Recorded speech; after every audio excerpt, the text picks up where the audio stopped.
Hello, and welcome to Fantasy Writing for Barbarians. I'm John Negroni. I am a professional writer and editor for the last 10, actually now I think we're at 11 years. How about that? I've been doing this for quite a while. Thanks for tuning in, whether you're watching this on YouTube or listening via the podcast. I haven't been around too much lately because I, quite honestly, candidly, I've been writing a lot. And when I'm writing a lot, I'm kind of in this zone and I just kind of want to focus on that sometimes. But I'm happy to come back to the podcast because we do have a backlog. We have some emails, in fact, to get to, so I don't want to waste any time. I haven't looked at this email yet, but our producer, Natalia Emmons, has, and she assured me it's a good one. So I'm excited. I'm bringing it up right now here. Here we go. Hey, John, I've been listening to your podcast almost daily for a few months now. Wow. And you give so much good advice. I love your format and content. Thank you very much. That's super nice. My question, which I think is something you have not covered yet, is how do you get your foot in the door of editing? I'm active duty and I've been in the Navy for over 15 years. My job in the Navy is essentially being an editor for all of our correspondence, evals, and awards. I also am part of a fantasy writers critique group, and through that have discovered that my passion for editing exceeds my passion of writing. I love getting my peers' work and helping them to bring their best product forward. Kind regards, Goose. This is an awesome email. Really happy to see it. And thank you for your service too. I think it's really cool that you are finding this kind of passion and being self-aware enough to really look at the thing that's bringing you joy, which seems to be editing, which is awesome. And I know there are a lot of people who are tuning into this show who not necessarily are editors. So I think I can give some feedback to this email, not only for folks who maybe want to edit other people's work, like I think Goose is talking about here, but also maybe editing your own work, because you do have to learn how to do that sometimes. Not that I'm super great at it, but it is a helpful skill. So, okay, so getting your foot in the door of editing, it's a great question. And it's definitely something that I can kind of package in with what does it mean to be an editor, right? Let's actually define some of these things. I think that's pretty important. Like, what is the editing landscape? What are we even talking about? So let's start with some quick definitions so people can categorize this stuff correctly, because editing is going to look different to different people. There are different types of it, right? So one of the more common types of editing in this space, really stuff that I'm a bit more familiar with, is developmental editing. I've done some developmental editing myself, and I have charged for it before, but I don't usually charge much because I don't think I'm good enough to charge a lot for it. But there is development editing that can be quite expensive because you're probably getting a really good product in that case. But anyway, development editing is like, it's big picture stuff, right? It is this sort of thing where you're really helping the writer kind of shape the actual story. You're helping them with things like the structure of the story, or the pacing of it, the various character arcs, the world building, the logic of the whole thing. You can really think of it as editing at the architect level. And this is what my mentor, Kate Bronning, who's been on the show, she's helped me with developmental editing. I don't offer much developmental editing these days, and even then, it's just on referral. So it's not really something like I'm not selling anything to you right now. Don't worry, but it's really helpful. It's really helpful, especially because I think development editing should be one of the first things you work on before the other types of editing. So in that case, I'm talking about line editing and copy editing. A lot of people mix these two things up, but line editing and copy editing are pretty different. And usually the reason they get mixed up is because typically editors will do both at the same time, but it can be helpful to understand the distinction because sometimes editors don't do both. So it's a good thing to know. And also for you, if you are sharing your work with other people and you're like, hey, I need help with editing, it helps them if you're a little bit more specific. If you're like, I need help with this kind of editing, not this kind of right now. So there you go. But anyway, so line editing. Line editing, very simple. You are editing on the line level, right? But more specifically, okay, the sentence level. Okay, so sentence level, very simply put, is you're really going to be working on like the musicality of the actual lines. That's how I like to think of it, at least, because I think of it as like a flow, right? You're looking at things like the prose and refining it, making sure things are clear, giving feedback on things like the tone, right? The tone, and is this a good voice? Yeah, it can be a little bit subjective in certain cases, but it can be so helpful. And just cleaning up, like, I think this paragraph has a really great flow to it. It reads really well, but I stumbled over here. I think this paragraph there were a few things about it that just weren't quite working for whatever reason, right? The syntax wasn't there, the rhythm wasn't there. So, and you also want to, at this level, talk about the impact, that certain things can have. This is where I think a lot of editors can have fun because they can say, this line right here, this is money, no matter whatever you do, try to keep this line if you can, even if you end up revising the whole thing. And so line editing can be very encouraging too in that way. That's different from copy editing. So copy editing, if you haven't guessed, it's about the grammar stuff, okay? Punctuation, spelling, stuff that's way more objective, right? But at the same time can be a little subjective too. Sometimes you, for example, will break grammar rules for stylistic choices because you are, like in poetry especially, but even in novels and in creative fiction, creative prose, you will break rules stylistically so that it brings about a certain emotion or it just helps people read it a little bit better. The trick to this, though, is that a copy editor will make sure that if you're breaking this rule in one place, you're breaking it in other places too, and it's consistent. And if it's not consistent, making sure you're aware of it and you get the final say and you can decide, all right, I'm going to do it this way, that way.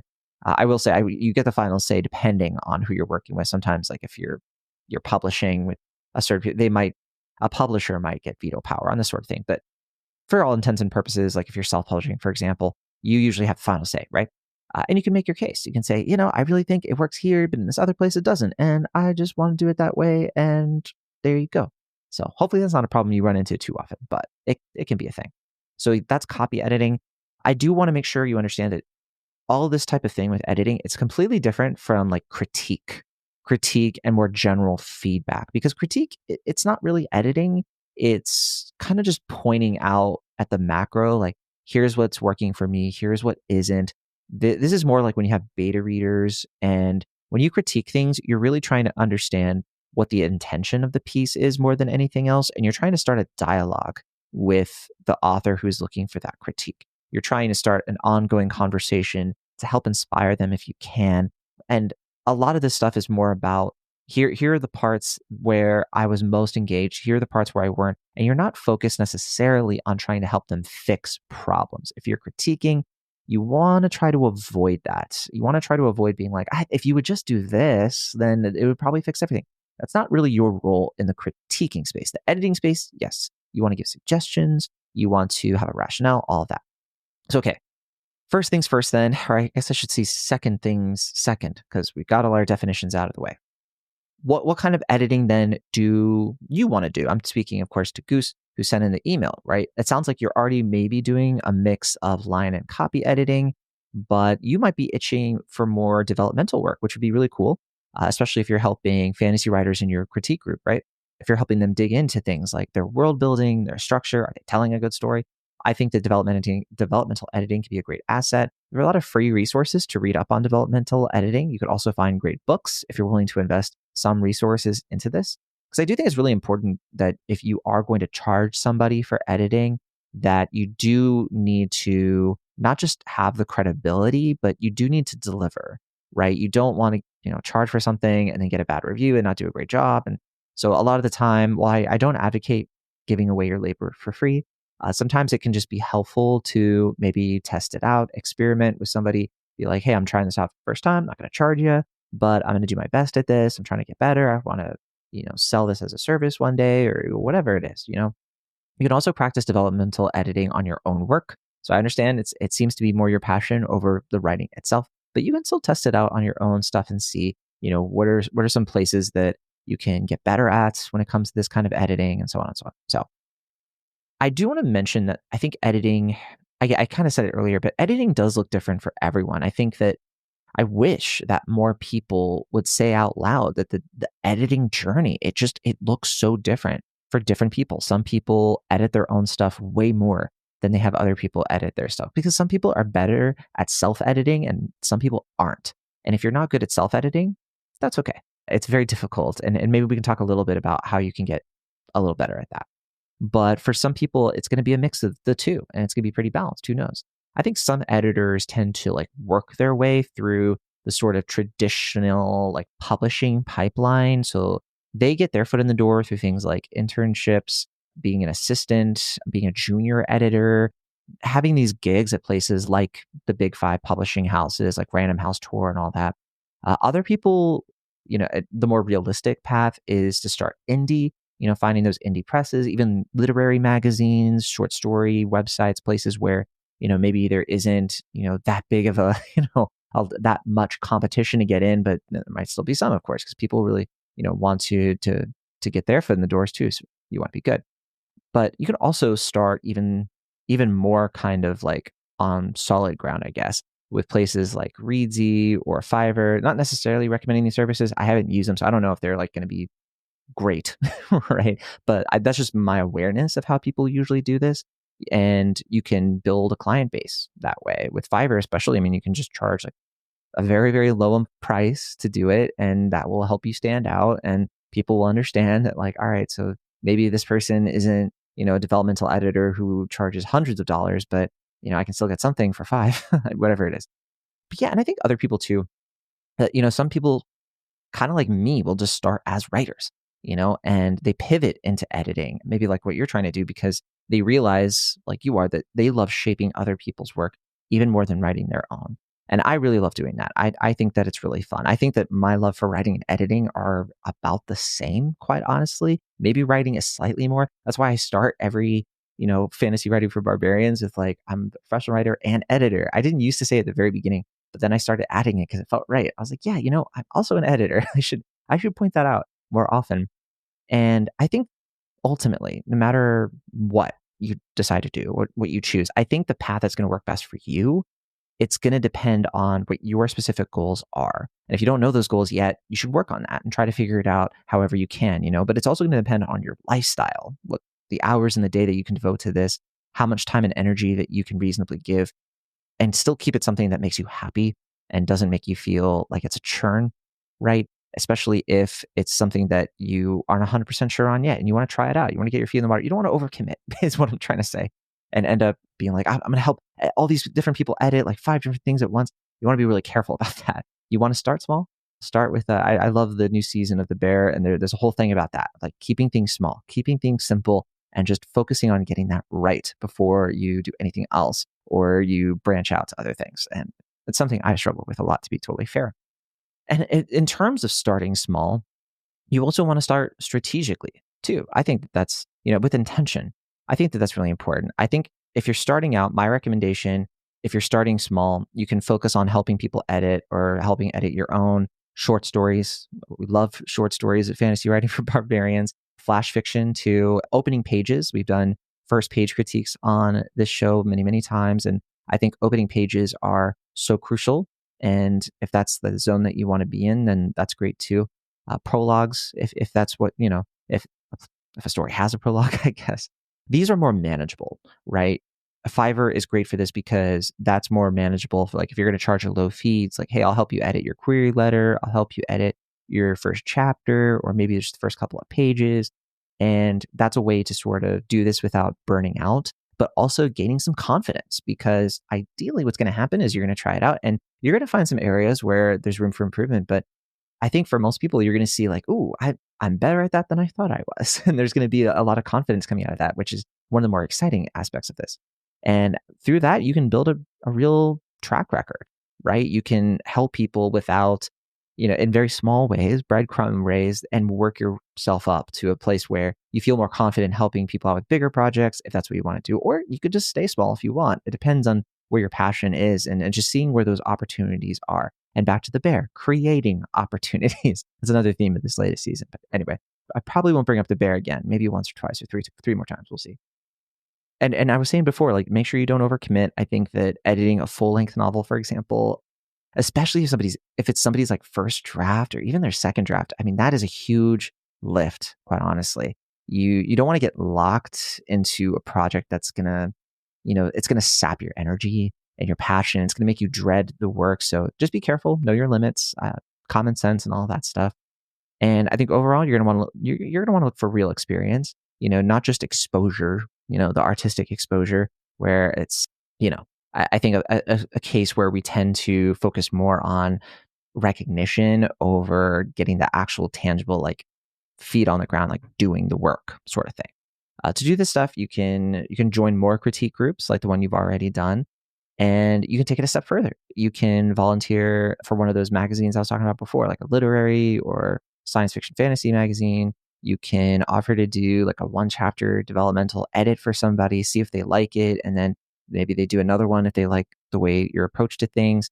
And this could be somebody in your own community, online community, or real life. You can ask for, feedback on your feedback. How was I doing as your editor today? And that's the thing, is like, you want to build goodwill as an editor, and you want to build that editorial muscle and goodwill. Both things are very helpful.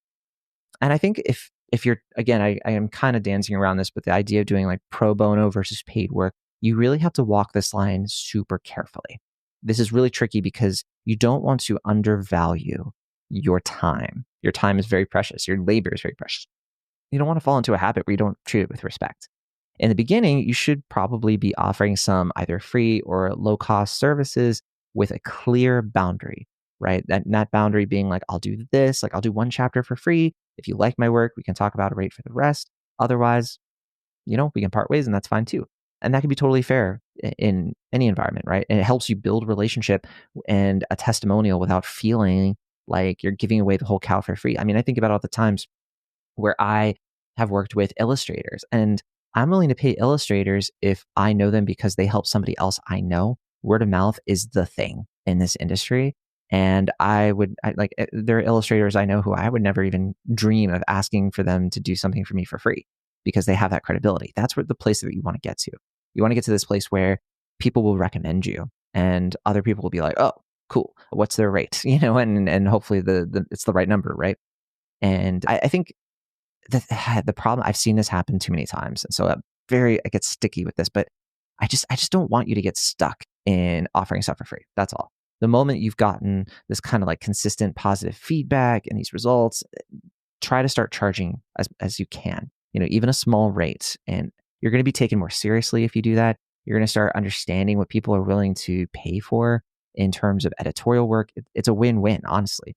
And I know it's tricky. You have to do your research, make sure you're doing it correctly, and you're following all the financial rules and all that stuff. I'm not good at it personally, but that's what we have, search engines for that can help point us in the right directions. But anyway, I do want to make sure I'm offering some feedback too for folks who maybe they want to be an editor or even editing your own stuff. So we can also talk about what makes a great editor. So let's say you want to get into this. What are some things you can do now that are actionable, that are going to help you get better at this? I think that, there are a lot of things that make editors valuable. I've worked with editors who they barely mark anything up, and they just kind of rubber stamp the work. And that's not helpful at all. It's actually kind of harmful for you, for like the creative process, because, it's a missed opportunity, right? I think that especially it's letting the writer ship something or giving them permission to ship something that just isn't ready. And I've worked with editors though who have challenged every paragraph. They've taught me how to revise. They frustrated me and made me angry, but they make the book better. They make me better as a writer. That's the best part. Yeah. And I think that's what you want to be. You want to be a multiplier. You want to be somebody whose presence, whose very interaction, participation improves the work and the writer. Yeah. I think that's how editors at like places like the New Yorker or Penguin or wherever, like that's how they operate. They don't just like rewrite the writer. They elevate them. Their job isn't to fix your story like on their own and just have you, sit in the background. They want to help you fix it yourself, right? So don't just tell a writer like what's not working. You're not critiquing it. Ask them questions. Give your reasoning. Suggest approaches that aren't feeling like mandates. Like you have to do it this way.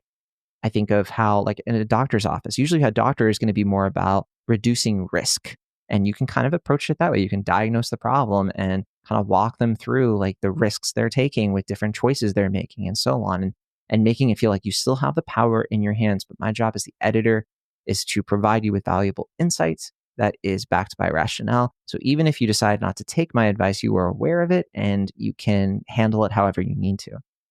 In terms of editing your own work, because I do think for most people watching/listening, that's going to be the most valuable thing. I think it's a side quest worth mastering because I do think that editing your own stuff, I mean, people struggle with this a lot. It takes a lot of effort because typically they don't know when to stop.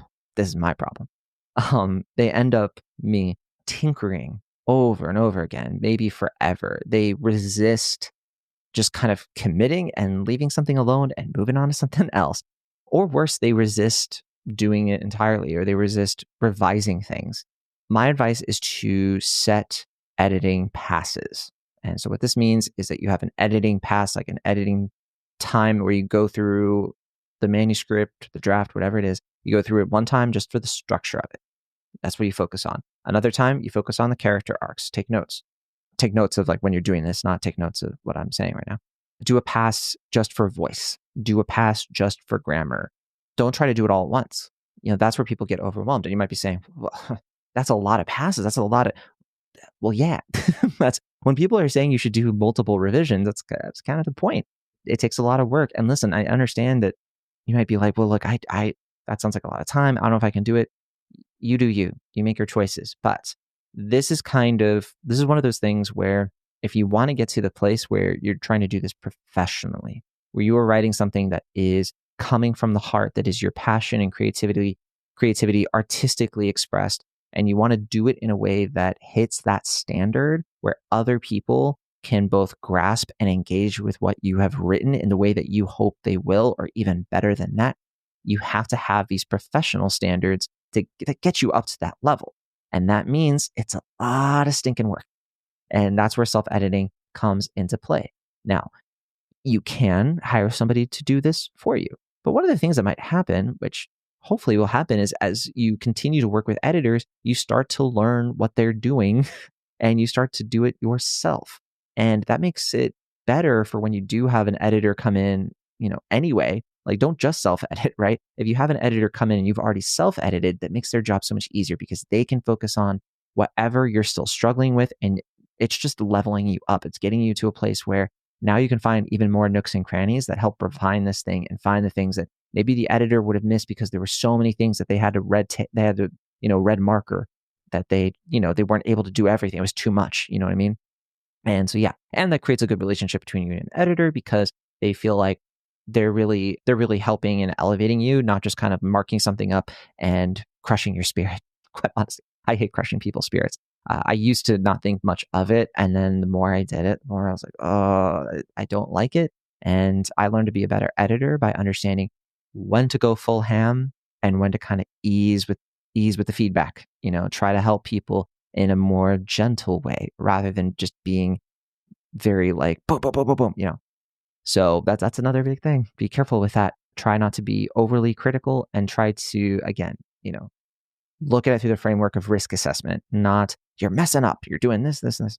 So all that. And I think too that you'll hear this advice all the time. And that doesn't mean it's any less true, right? Take a break, take some time away from the drafts, come back to it later. Sometimes I go back to my work and I'm just like, it's been months or maybe even years. I was doing this literally yesterday. I was looking at some stuff that I had been working on in 2022, so 3 years ago. And I was just kind of like mining things for, different ideas. And I was like, how did I do that character again? And I was looking through it and like half of it, I was cringing big time. I was like, oh, sheesh. But a lot of it, I was like, shoot, like there's something here. I want to come back to this someday. And it's like, it can be fun to kind of go back through memory lane and sort of rediscover yourself in that way. And it just kind of like pumps up the juices. Because if you just kind of stick with something, you don't take those breaks, it can really hamper your creative process in a lot of meaningful ways. And so, yeah, Goose, thank you so much for sending us an email. I love that you are thinking about editing as a career path. That's a really cool thing. I think that your background is going to give you such a huge advantage. Your life experience, your passion, your clear passion for helping others improve their stuff. That tells me that you've already sort of, you have the most important trait an editor can have, which to me is empathy, feeling what other people feel and trying to be in their shoes. So to me, editing, it shouldn't be about trying to control somebody else's work. It's about helping them care for it. It's like being a caretaker in some ways. When you do it right, you are, well, first of all, yes, you are helping to fix stories. That's great. But beyond that too, you're also building a lot of trust and you're making a writer feel like you're making them feel like someone out there actually believes in them. There's this encouragement and support that you can offer as an editor too. That's really powerful, more powerful than you might think. So go for it. I think that it should be a fun experience no matter what happens, but make sure you take it slow as you can. Build your craft, get as good at it as you can. And when in doubt, give your feedback the way that you would want to receive it. It's like golden rule stuff, right? So if you have a question for the show, just like Goose did, please send it in. Our email is fantasywritingforbarbarians@gmail.com. I would love to read it and read what you have to say. And as always, be sure to keep on writing if that's what you feel like doing.